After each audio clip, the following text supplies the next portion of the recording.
Tere kõigile, ma olen praegu Tartus Karlova linnaosas Karlova välispordisaal, et õuespordisaal, siis siinsamas lähedal on Tartu Kõrgem Kunstikool, siiapoole jääb siis vana õpetajate seminar, see on Salme tänava alguses, kes Tartus täpselt ei tea, siis siin on tegelikult lisaks sellele jõusaalile on siin korralik võimalus mängida korvi, siis on siin jalkaväljak, siis on lauatennise platsid, et lauatennise lauad on ilusti valmis pandud, loomulikult kõik need igasugused turimislahendused ka, et tegelikult väga vinge ala.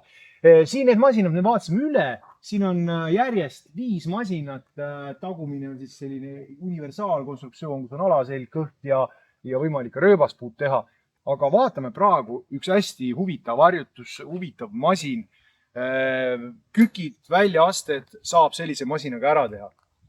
Ja hakkame vaikselt pihta, et kui sa elad Tartus ja sa tahad näiteks jalga teha siin selles Karlova spordiplatsil, siin käib võrdlemisi vähe rahvast ja väga äge lahendus.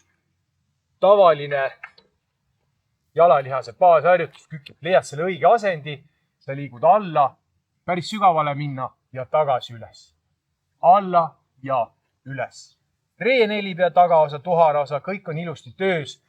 Erinevad variandid, sa võid võtta siis sellise õlgadest natuke laiema harkseisu, alla ja üles. Võid võtta veel laiema harkseisu, nii-öelda sumokükk, kus võib-olla paneb selle tuharaosa rohkem töösse. Aga võid ka vastukaaluks teha sellise küki, kus on jalad täiesti koos. Sa liigud alla ja liigud üles.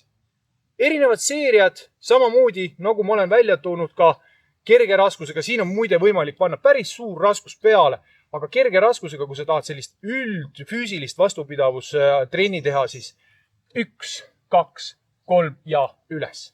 1, 2, 3 ja üles. Selliseid kükke näiteks. Mis sa veel saad siin teha? Näiteks, kui sa tahad säärt treenida, sa võid teha sellise universaalküki. Lähed alla ja tõused varvastele. Lähed alla ja tõused varvastele.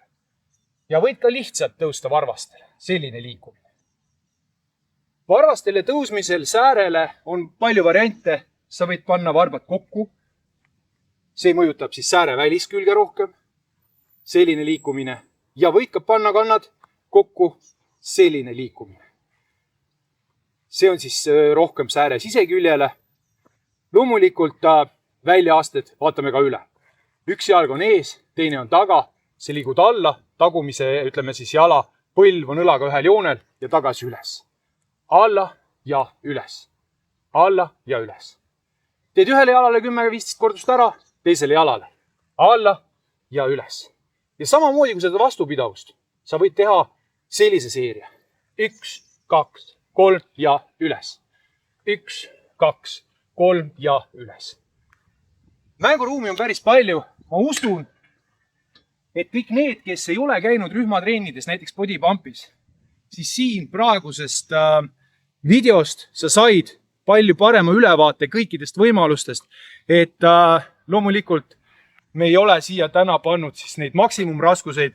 Kui sa tahad sellist suurema raskusega treeni, siis siin sa pead arvestama, et loomulikult kordusid seerias on vähem. Kui sa tahad vastupidavustreeni rohkem, siis kordusid on rohkem ja võib-olla pausid on lühemad. Aga tule proovi ise seda masinat, kui sul on kuskil kodukoha lähedal välijõusaal, siis mine ja uuri, mine koha peale ja vaata. Ära mitte mingil juhul alahinda neid võimalusi. Et vaata seda videot, vaata, mida saab teha paremini. Isegi kui sul on tavaline kang, kerge kang turjal, kas või need samad kangid, mis meil on tihtilugu maja juures, labidas kang, sama tühja kangiga sa võid neid samu harjutusi teha. Igal juhul jõudu tööle ja kohtume saalis.